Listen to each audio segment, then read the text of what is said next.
Assalamualaikum. Eh, Selamat datang di kuliah saya, Finite Element Method atau ya metode elemen hingga bahasa Indonesianya.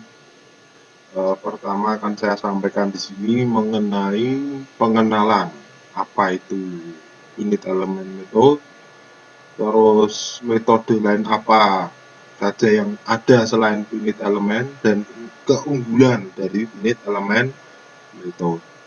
Oke, baik bisa kita mulai sekarang. Oke, jadi ini saya sampaikan dulu konsep dasar. Ini kata kalimat yang di sini, tulisan di sini saya ambil langsung dari bukunya ya. Itu saya sediakan sendiri. Oke, FEM atau FEA ini adalah Finite Element Method atau Finite Element Analysis.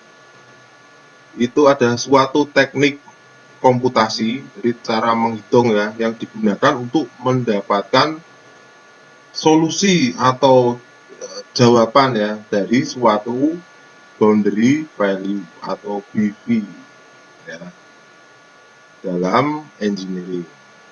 Boundary value itu apa? Boundary value itu sendiri didefinisikan sebagai suatu masalah matematika di mana satu atau dua variabel dependent itu harus memenuhi persamaan diferensial di mana saja pada domain yang diketahui dari suatu variabel dan memenuhi kondisi spesifik pada boundary atau batasan dari domain ya.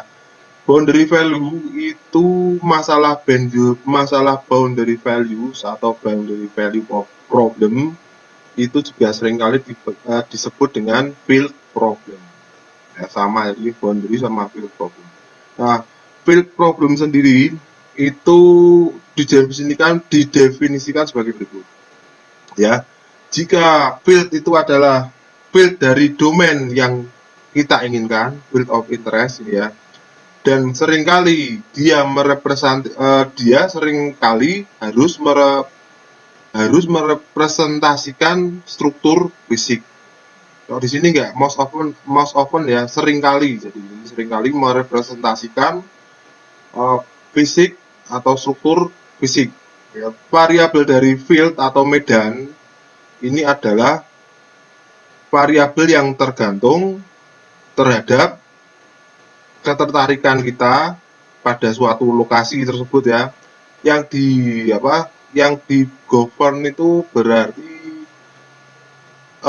yang diselesaikan atau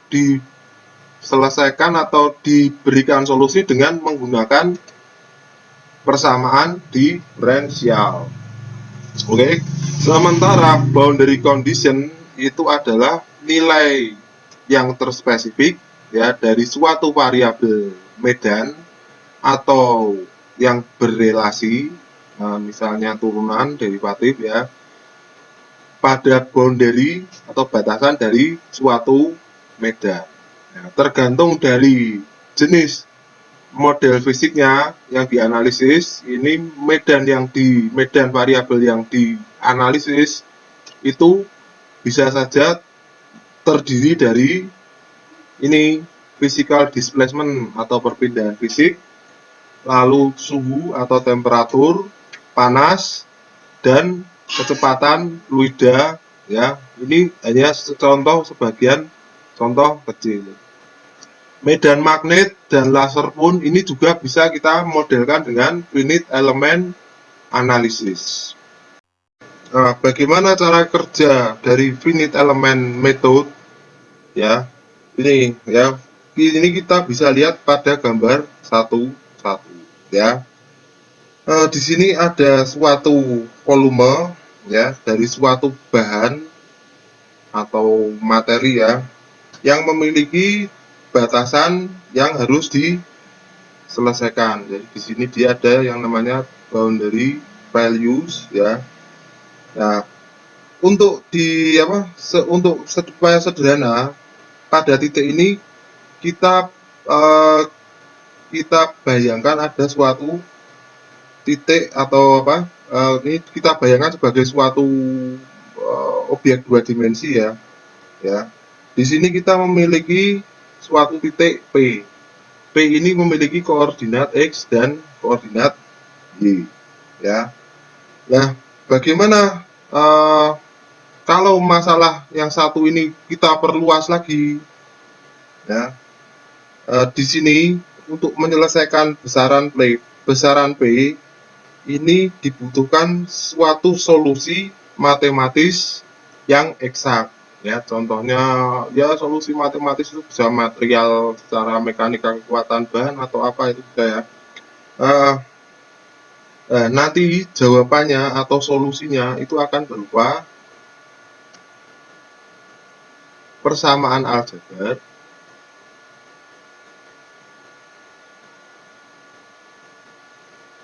yang linier. Linier atau tidak linier, kadang juga nggak linier juga ya. Pada kenyataannya atau pada masalah-masalah praktis, ini domain itu tadi apa, tempat di mana boundary value itu terletak itu ada pada suatu domain ya. Domain itu bisa saja suatu bentuk geometri yang kompleks ya. Biasanya ini terdiri dari akan menghasilkan suatu solusi yang kurang tepat ya. Nah, karena itu dibutuhkan pendekatan ya berdasarkan teknik numerik ya dan komputasi digital ya. Komputasi digital nanti ada perangkat bantu juga ya, simulasi finite analysis nanti ada juga, nanti akan saya sampaikan juga nanti kalau di akhir kuliah sebagai proyek akhir ya. Nah, ini nanti dia akan menghasilkan suatu maafkan ya, jadi ini boundary ini bisa kita pecah-pecah menjadi suatu mesh ya, jadi ini disebut dengan mesh ya, meshing. Nah, mesh ini pada tiap mesh ini ada terdapat suatu titik ya, titik ketemu itu disebut dengan node. Ini adalah node dari boundary values ya. Di sini mesh yang dipilih itu adalah mesh triangular atau mesh segitiga. Mesh ini boleh segi 4, biasanya yang umum segi 4 dan segi 3. Kenapa? Kalau di triangulasi itu nanti persamaannya akan lebih mudah. Ya. Jadi di sini karena barangnya ini adalah barang dua dimensi atau adanya cuma X sama Y, kalau 3 tentunya tambah lagi satu ya, Z, 3 dimensi. Nah, maka untuk menghitung elemen-elemen segitiga meshing ini, kita dapat menggunakan persamaan dx dikalikan dengan dy. Nah, ini nanti kalau kita meshing semakin kita perkecil, dx dikalikan dy ini akan menjadi sesuatu yang terbatas atau finite ya, jadi dia masih bisa dihitung. Kita ketahui itulah yang disebut dengan finite element. Nah, jika kita asumsikan ini adalah memiliki ketebalan 0 karena dia tadi punya dua dimensi ya, jadi ketebalannya kita anggap 0 ya. Vertices atau node-node dari tiap finite element ini itu akan dapat kita selesaikan secara eksplisit. Apa itu secara eksplisit ya, nanti kalau sudah kita praktekkan Anda mungkin bisa tahu ya. Nah, lalu di sini ada istilah eksterior node. Ya, eksterior, maaf kita tulis balik lah. Eksterior node itu adalah node yang terletak pada boundary dari finite element ya, dan dapat digunakan untuk menghubungkan suatu elemen ke finite element yang terdekat. Jadi ini node ini seperti saya bilang tadi fungsinya untuk menyambungkan antar finite elemen. Nah, jadi satu ini adalah satu finite elemen. Ya, kalau jadi banyak nanti akan solusinya banyak juga Jadi biasanya berupa persamaan linier yang nanti kita selesaikan dengan suatu matriks. Oke. Nah, contohnya ini pada segitiga-segitiga ini dia cuma memiliki node eksterior. Kenapa? Karena dia menghubungkan ini titik-titik antara node-node berikutnya, makanya dia disebut dengan eksterior node. Ya, jadi penjelasannya di sini gambar satu-satu ini ya. Suatu domain dua dimensi dengan variabel field, ya fieldnya ini variabelnya ini field sama field x dan y. Nah, ini adalah titik point of interest, makanya itu dia adalah P. Ini point of interest yang akan kita selesaikan dengan persamaan field yang memenuhi x dan y juga, karena ini px dan y, ya. Nah, yang B ini adalah 3 node, ya. Finite elemen yang dipisahkan dalam domain. Yang C ini adalah elemen-elemen tambahan yang digunakan untuk membentuk mesh dari suatu domain. Ya, jadi ini yang perlu Anda lihat dulu, istilah ini adalah boundary values, field, jadi apa? Coba dilihat lagi ya. Dan satu lagi domain. Oke, kalau ada yang lupa, coba ini Anda lihat lagi definisinya apa, tadi sudah saya jelaskan. Nah, selanjutnya bagaimana kalau ini ada lebih dari satu, ya. Kalau ini kan tadinya titik P ini kan satu, ya, dia diandaikan kita dapat persamaan diferensial seperti ini. Nah, kita pindah ke ini dulu ya. Nah, ini kita dapat apa, persamaan diferensial di x dy ini, ya. Bagaimana kalau dia jadi banyak? Kalau jadi banyak, itu adalah apa yang dilakukan oleh ini elemen metode ini, finite element analysis ini adalah menghitung sekian banyaknya titik supaya bisa dijadikan suatu model perhitungan, ya, model perhitungan melalui suatu boundary value. Nah, bagaimana kalau dia titiknya banyak? Oke, ini saya hapus ya.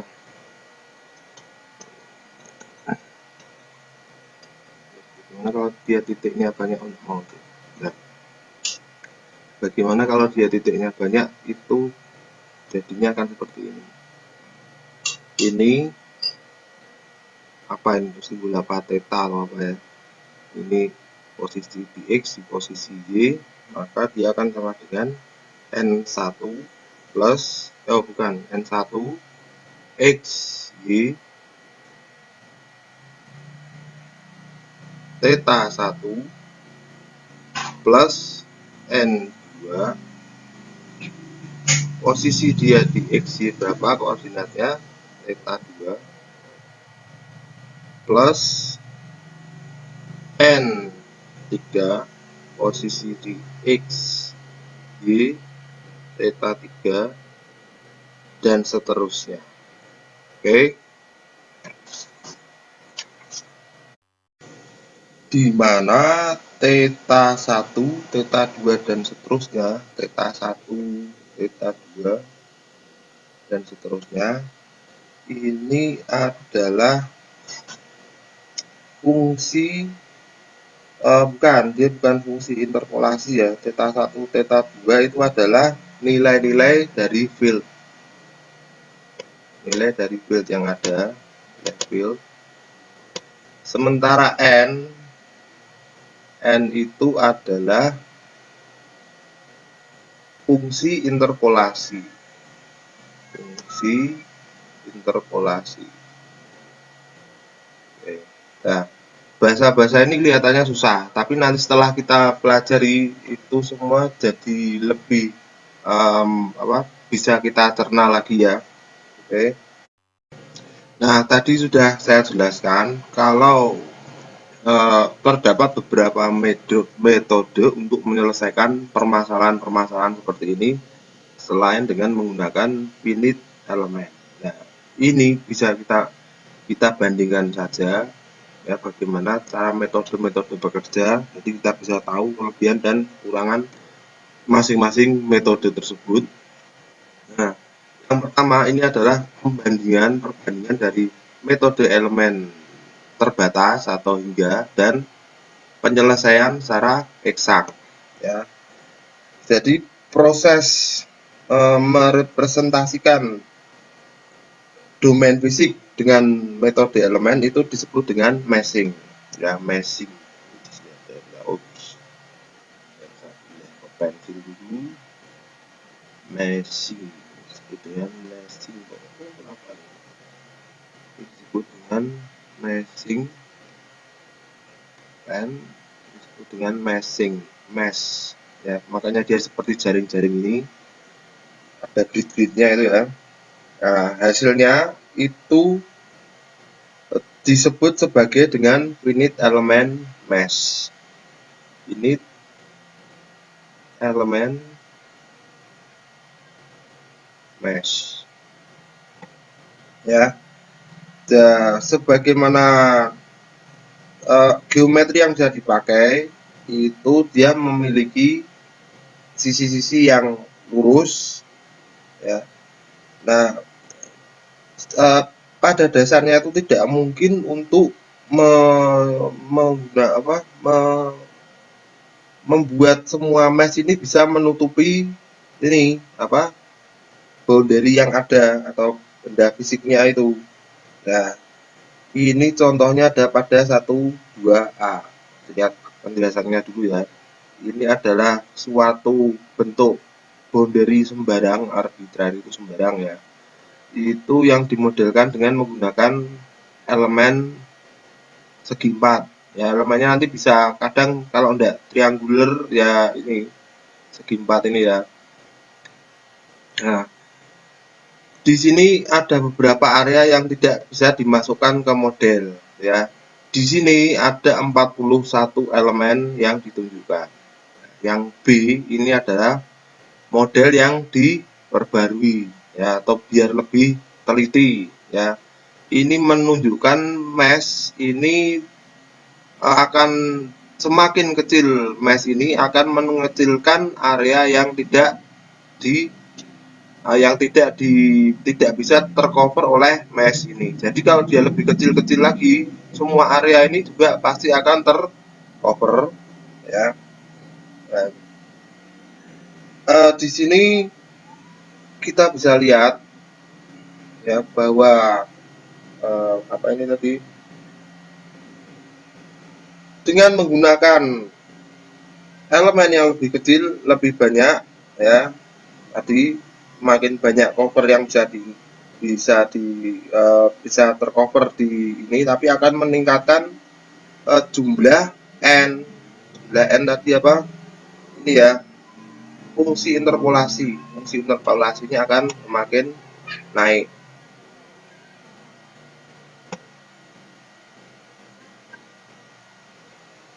Ya, dengan adanya ini physical domain ini akan semakin bisa didekati oleh mesh. Nah, dengan peningkatan mesh, sementara physical boundariesnya itu dia menurun, maka persamaan matematisnya akan bertambah banyak. Ya, setelah persamaan matematis itu bertambah banyak, maka otomatis solusinya itu juga akan meningkat ya. Jika fungsi interpolasi n ini memenuhi kebutuhan persamaan matematis, itu solusinya akan menghasilkan persamaan yang lebih konvergen ya. Jadi dengan semakin sedikitnya area yang tidak tercover ini, persamaan ini akan lebih konvergen ya. Di sini jika jumlah elemen itu meningkat, physical dimensionnya itu akan menurun ya. Jadi semakin tambah ini ruang ini akan semakin mengecil, dan penyelesaian atau solusi dari fisik ini akan lebih mudah diselesaikan karena dia sudah akan terjadi suatu konvergensi. Ya, jadi apa? Ini bisa kita bilang kalau finite element ini membutuhkan solusi eksak. Ya, tapi kenapa di sini ada comparison? Ini bisa dijawab dengan menggunakan melanjutkan contoh sebagai berikut ya. Ya, jadi misalnya di sini kita suatu ya. Ini kita mempunyai suatu silinder yang ada taper, jadi diameter sini itu tidak sama dengan diameter di sini. Dua itu tidak sama dengan diameter satu ya. Tidak sama. Nah, ini ya. Pada silinder taper ini akan secara mekanika kekuatan bahan ini kita tidak bisa tahu persis seberapa ya penyelesaiannya ada, tapi untuk tiap-tiap sisi di sini misalnya sepersekian dari L, setengah L, di tengah sini berapa, itu agak sulit dimengerti, tapi ini bisa didekati dengan menggunakan metode terbatas ini. Ya, di sini silinder yang taper ini diikat pada suatu bonding interbond atau di semen atau apalah, dan dia diberi suatu tenaga tarik atau gaya tarik sebesar F. Tulis lagi ke depan ini ya. Kita beri gaya tarik sebesar F. Seperti sudah saya sampaikan tadi, dengan metode kita selesaikan dengan mekanika kekuatan bahan, kita akan dapat tapi untuk keseluruhan. Nah, bagaimana kalau kita itu tertarik cuma melihat sepertiga L-nya saja? Nah, ini solusinya dengan menggunakan finite element method. Nah, pendekatannya yang pertama ini, kalau kita buat elemen silinder ini jadi cuma satu silinder yang seragam. Diasumsikan seperti ini ya, barnya itu adalah uniform ya, jadi finite elemennya kita tetapkan cuma terbatas, cuma satu ya. Nah, di sini solusinya itu akan dapat dengan menggunakan teori strength of material sudah cukup. Kenapa? Karena ini kita anggap sebagai satu, tapi apa akibatnya ya, ini tadi tidak dia tidak teliti ya, atau kita tidak bisa tahu pada sembarang titik. Dengan pendekatan metode elemen ini kita potong silinder ini menjadi dua ya, ini jadi dua bagian. Yang satu mengikuti diameter yang pertama, yang kedua itu mengikuti diameter yang kedua ya. Di sini pada model yang kita pakai dua elemen ini tiap elemennya itu panjangnya sama atau setengah ya. Jadi silinder itu memiliki penampang melintang yang sama dengan total luasan ya, total area dari silinder ya. Jika mesh ini kita perbaiki lagi, masing-masing ini menjadi dua, maka kita akan mendapatkan gambar yang di ini ya. Untuk masalah ini cukup simpel ya, karena cuma kita bagi 4. Elemen model itu bisa kita selesaikan dengan solusi yang semakin konvergen ya. Konvergensi solusinya itu bagaimana? Bisa kita lihat pada gambar 1.4 ya. Pada gambar 1.4 ini ditunjukkan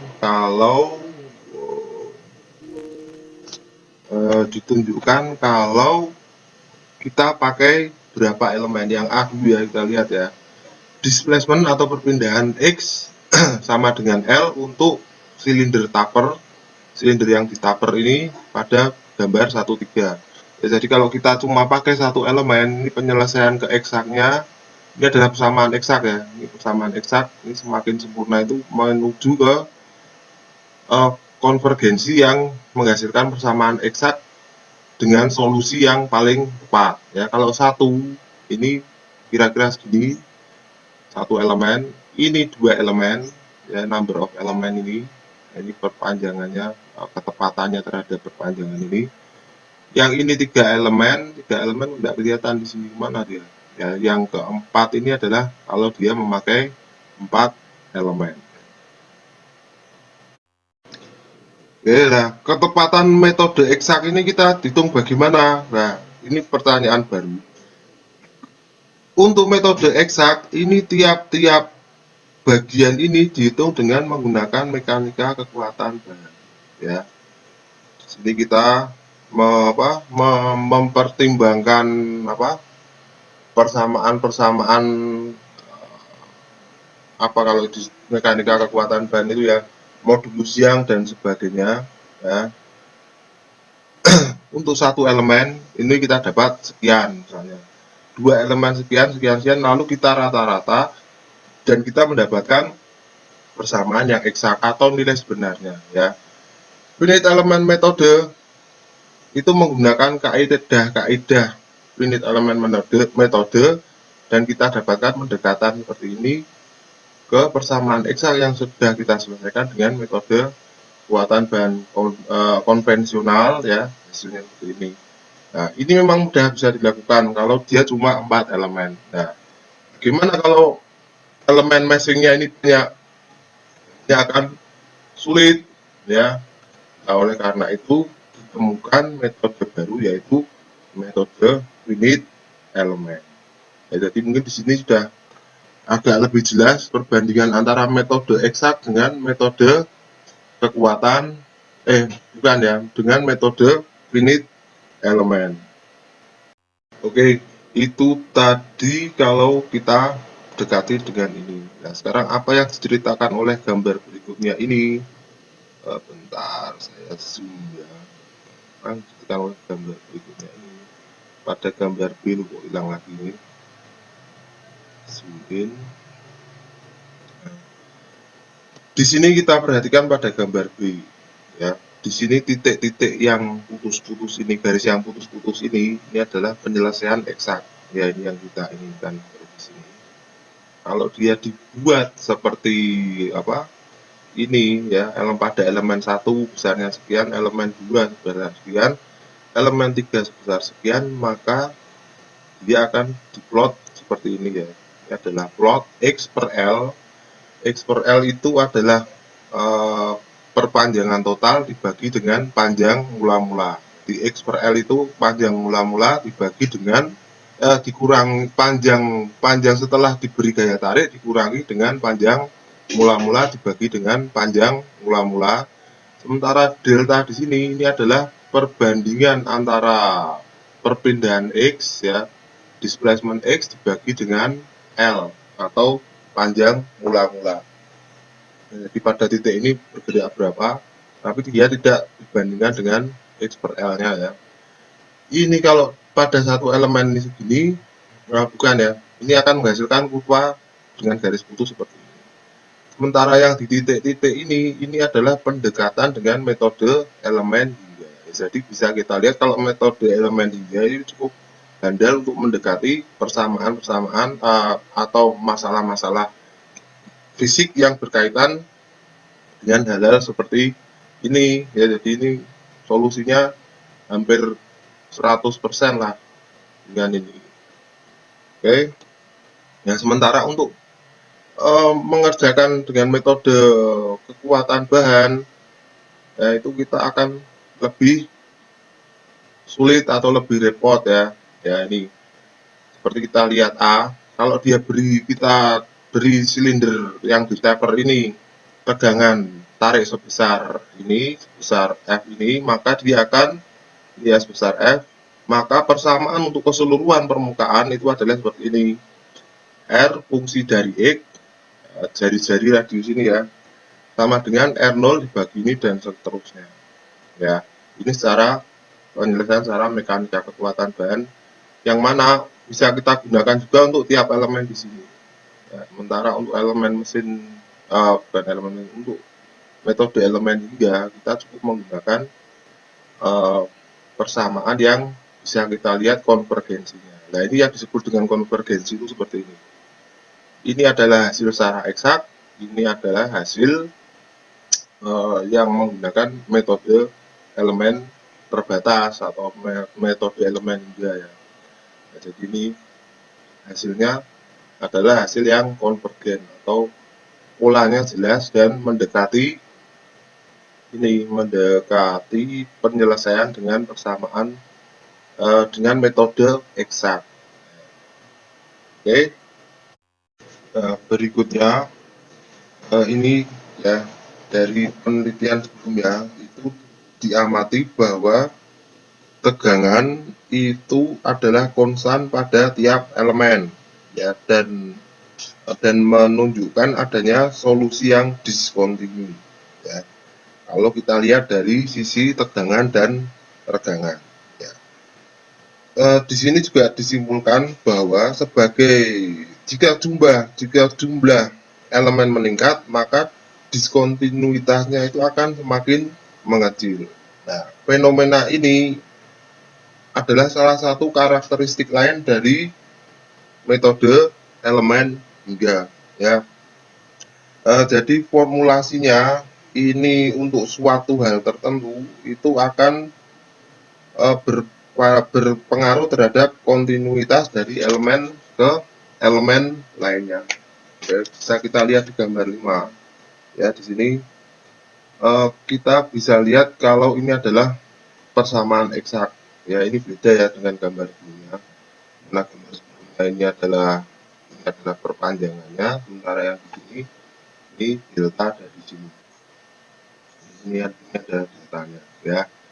Ini delta fungsi X dari L, sementara ini adalah garis yang ke atas ini adalah apa ya, ini tegangan dibagi dengan tegangan awal, tegangan pada tiap elemen dibandingkan dengan tegangan awal ya.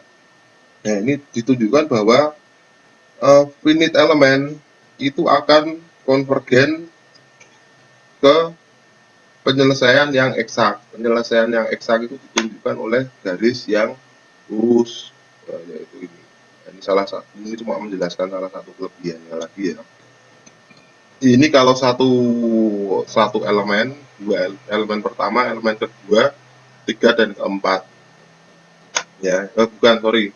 Ini yang garis lurus ini adalah dua elemen, ya, dua elemen. Ya, apa ya ini ya? Distorsinya ya. Jaraknya dari penyelesaian eksak itu dua elemen itu, yang pertama ini, berikutnya ini adalah bukan ini berikutnya ini jaraknya ke sini. Ini saya hapus saja biar tidak bingung. Enter eraser. Nah, ini Pak. Nah, ini. Sementara kalau kita pakai empat elemen yang garis titik-titik ini, garis putus-putus ini jaraknya tidak begitu banyak ya. Sudah dilakukan penelitiannya, ketiga nempel, keempat seperti ini. Kalau elemennya kita perbanyak lagi, dia akan semakin mendekati dengan penyelesaian eksak ya. Oke, jadi kita sudah jelas perbedaan pembandingan ya antara metode finite element dengan metode eksak. Oke, berikutnya kita masuk lagi ke ini, perbandingan antara finite element dan finite element difference method. Metode diferensial terbatas ya. Ya, ini adalah suatu metode numerik lain ya. Ini berbasis metodologi numerik ya. Jadi kalau Anda mengambil analisis numerik, ini bisa dimengerti ya. Ini digunakan untuk mendapatkan pendekatan solusi dari permasalahan dengan menggunakan persamaan diferensial seperti ini. Persamaan diferensial seperti yang ada di sini. Ini tidak bisa dilakukan ya, dengan menggunakan persamaan diferensial seperti ini. Ini ya. Nah, metode metode diferensial terbatas ini menunjukkan diselesaikan dengan persamaan ini tadi ya. Ini persamaan diferensial standar matematis, di mana D itu adalah fungsi dari f(x) untuk setiap pertambahan panjang X itu adalah limit sekian. Nah, ini X ini adalah ordinat di sini ya. Ini disebut dengan X, sementara pertambahan di sini ke berikutnya ini adalah delta X. Oke, jadi kalau ini dibuat ke suatu presentasi persamaan, ini persamaan governornya ini seperti ini, persamaan utamanya seperti ini ya. Di sini X itu adalah variabel independen ya, makanya dia ditaruh di ordinat sini. Di sini diimplikasikan bahwa derivatif ini dikalkulasi dengan menggunakan nilai delta X yang terbatas. Delta X ini adalah yang terbatas, infinite ya dia ya, makanya dia disebut dengan infinite PFDM ini ya. Nah, di sini elemen ini adalah kecil ya, tapi dia terbatas, jadi diketahui, jadi bisa kita dengan mudah kendalikan di sini. Oke, di sini delta X ini kecil, maka limit ini bisa kita hilangkan ya, karena dia sangat kecil sekali dan mendekati 0. Maka kita akan dapat persamaan ini. Masih sama, cuma limitnya hilang ya, karena dia dianggap sangat kecil. Oke. Nah, ketika persamaan ini didiferensiasi ya, kita akan dapat persamaan ini. Dfx per dx plus x ya, ini adalah x, fungsi dari f delta x ini sama dengan 0 ya, dimana x itu adalah mulai dari 0 sampai dengan lebih kecil dari 1. Oke, maka dia bisa diekspresikan lagi menjadi persamaan seperti ini ya. Kalau ada persamaan seperti ini adalah persamaan diferensial secara kalkulus ya, ini secara numerik atau numerik, ini secara kalkulus ini berlaku seperti ini. Maka persamaan 1, 2 ini tinggal kita masukkan ke persamaan ini ya, X nya tetap, turunan dari X plus X sama dengan 0. Oke, di sini pada metode difference method ini persamaan 1, 5 ini bisa kita tuliskan lagi sebagai persamaan 1, 6 ya. Fungsi dari X sama dengan ini pindah ke kanan ya, delta X nya kita kalikan jadinya seperti ini. Kita bisa lihat bahwa persamaan itu dapat dianggap sebagai persamaan pendekatan ya. Dari teori persamaan diferensial itu salah satu di sini pasti mengandung sebuah integrasi ya. Jika ini kita integrasikan ya, maka ya di mana langkah-langkah dari integrasi itu adalah seperti ini ya. Xi plus n ini secara numerik juga ya, Xi plus delta I ya. Kalau di sini integrasi Xi ini misalnya kita ambil dari sini, ini kita mulai dari Xi, maka di sini adalah Xi plus 1. Beda ya pengertiannya dengan ini kalau integrasi. Nah, maka fungsi I plus 1 berarti ini ada di sini, fungsi dari I plus 1, nah, ini ada di sini. Kalau kita step ke sini, tadinya di sini mungkin dia naik ke sini atau turun ke sini bisa ya. Ini ada X I plus 1. Maka jika ini kita masukkan ke sini, kita akan dapat persamaan ini. Fi plus 1, fungsi I plus 1 sama dengan ya 1/7 kita masukkan ke sini. Kalikan dengan delta X, di mana F0 sama dengan A, ya. Maka kita akan dapatkan F0 ini adalah F0 ini adalah A atau konstanta, maka di mana kalau kita integrasikan I ini adalah 0 sampai ke N. Bisa juga XI ini minus, ya tidak harus 0, tapi kalau kayaknya dia besaran fisik ya pastinya apa positif ya, jarang yang pakai 0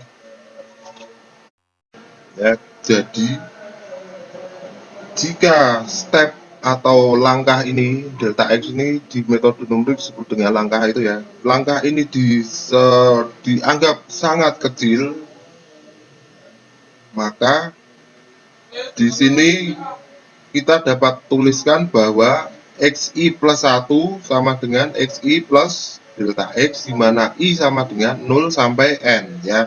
Di mana N itu adalah jumlah total dari langkah yang dibutuhkan untuk menutup semua domain ya. Jadi ini domainnya itu yang domain fisik tadi yang kita potong kecil-kecil. Kalau ini di sini kan dimaksud domain itu seperti itu, tapi nggak ada kaitannya dengan meshing ya, karena ini kita pakai ini different method. Nah, untuk mengilustrasikannya, kita lihat ke gambar 16 seperti ini. Gambar 16 berikut ini ya. Nah, di sini A itu adalah konstanta integrasi. Ulang lagi ya, A itu adalah konstanta integrasi. Di sini tidak ada pada gambar ini. Oke, jika A ini adalah konstanta integrasi, di mana X itu X fungsi dari X0 ini adalah A, maka dapat kita katakan bahwa fungsi dari FO itu akan sama dengan A. Ya tadi kalau kita integrasikan kan otomatis kita dapat satu konstanta ada, karena ini apa, diferensial yang pertama ya. Ya, pada gambar 16 ini ditunjukkan suatu fungsi eksak dari fungsi grafik seperti ini ya, dari fungsi matematis X min 2, X per 2, maaf, ini X per 2, X1 1 min X plus 2. Dan di sini suatu penyelesaian dengan metode finite difference itu didapatkan dengan delta X sama dengan 0 ya. Maka solusi dari finite difference solution ini ditunjukkan sebagai suatu poin atau titik-titik yang diskrit atau terputus-putus. Ini adalah eksaknya, ini adalah finite difference-nya. Oke, ya jadi itu bedanya tadi antara finite element, perbandingannya dengan finite element ya. Jadi di sini bisa kita lihat bahwa dengan metode derivatif atau penurunan diferensial ini seperti ini, bukan diferensial metode ya, itu dapat diselesaikan dengan pendekatan finite element ya. Dari persamaan derivatif ini bisa diselesaikan dengan persamaan finite element. Namun pada di mana ya, dan demikian pula dengan metode difference ini ya, dia memberikan atau menyediakan data untuk cuma variabelnya saja ya. Ya, jadi pada finite difference method ini cuma variabelnya saja yang diketahui, jadi dia bisa dihitung. Ya, kalau secara metode numerik ya sudah, dia tinggal kita plot-plot saja, tapi tidak bisa didekati lagi. Karena apa? Karena dia tidak punya informasi mengenai tegangan dan tegangan ya. Sama, ini hampir sama, hasil yang dihasil pendekatannya juga sama. Cuman kalau kita mau cari ini apa informasi mengenai tegangan dan regangan, ini finite difference method ini tidak bisa kita gunakan. Bisa saja kalau ini diolah lagi menjadi suatu tabel line tegangan dan regangan, bisa kita interpolasi dengan metode finite difference ini, ya. Tapi tetap prosedurnya nanti akan lebih berulang atau lebih tidak praktis dibandingkan dengan metode finite element. Karena pada metode finite element ini, ya tadi sudah ada persamaan eksak yang bisa langsung kita dapatkan informasi mengenai tegangan-tegangan yang ada pada metode ini. Sementara pada finite difference itu cuma melulu data saja, tidak bisa diselesaikan mengenai diselesaikan untuk persamaan tegangan dan regangannya. Jadi itu bedanya seperti itu yang paling tuntas. Atau bisa juga dibilang kalau pada metode different method ini ya, dia ini model itu diperoleh melalui serangkaian persamaan diferensial, ya, dan lalu digunakan metode integrasi numerik untuk menyelesaikan atau mendapatkan jawaban dari titik-titik yang diskrit ini atau dipotong-potong. Jadi ini diskrit bukan karena dia potong-potong ya, tapi memang menghitungnya secara diskrit, secara potong-potong, ya. Sementara pada finite element method itu pemodelan dilakukan pada keseluruhan domain dari permasalahan dengan mempertimbangkan prinsip-prinsip fisik, ya, untuk mendapatkan persamaan aljabar, ya, persamaan aljabar untuk mengembangkan persamaan aljabar, ya, untuk menghasilkan jawaban dari atau solusi dari suatu permasalahan. Oke, jadi sekali lagi saya tekankan, pada finite difference method ini kita cuma dapat data-data plot aja, ya, nggak bisa informasi keseluruhan. Sementara pada finite element ini bisa kita dapatkan informasi bermacam-macam. Kenapa? Karena dia diturunkan dari persamaan yang ada, ya. Keduanya bisa diselesaikan dengan persamaan diferensial, tapi ya cuma bedanya itu aja. Jadi kalau kita mau menyelesaikan suatu persamaan dengan menggunakan finite difference ini, kita cukup melihat plottingnya saja, ya. Sementara kalau dengan metode elemen hingga itu lebih apa ya, lebih komprehensif, menyeluruh, holistik, ya, lebih holistik kalau kita bilang bandingkan dengan yang metode different. Tapi kedua metode ini sering dijadikan secara campuran untuk menyelesaikan suatu permasalahan. Contohnya pada untuk induksi elektromagnetik, ya, transfer daya antar kumparan dan sebagainya. Sekarang kita punya suatu kumparan yang seperti ini, maka di sini ada yang namanya mutual induksi. Mutual induksi antar kumparan ini lebih mudah diselesaikan dengan different method ini daripada dengan finite element. Hasilnya lebih eksak. Jadi tergantung kebutuhan saja nanti ya. Nah, berikutnya kita ke proses untuk membuat ini analisis elemen terbatas. Yang pertamanya adalah pre-processing atau proses awal. Ini yang pertamanya adalah menentukan geometric domain, ya, domainnya geometriknya seperti apa. Kalau misalnya dia objeknya fisik seperti ini, ya kita tentukan dulu domainnya, atau mungkin cuma segi 4 sederhana, kubus sederhana, apakah dia 2 dimensi, 3 dimensi, atau aksis simetri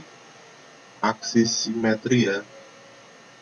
Aksis simetri itu kalau misalnya kita punya satu persegi 4 itu ini dengan ini simetris, itu disebut dengan aksis simetri.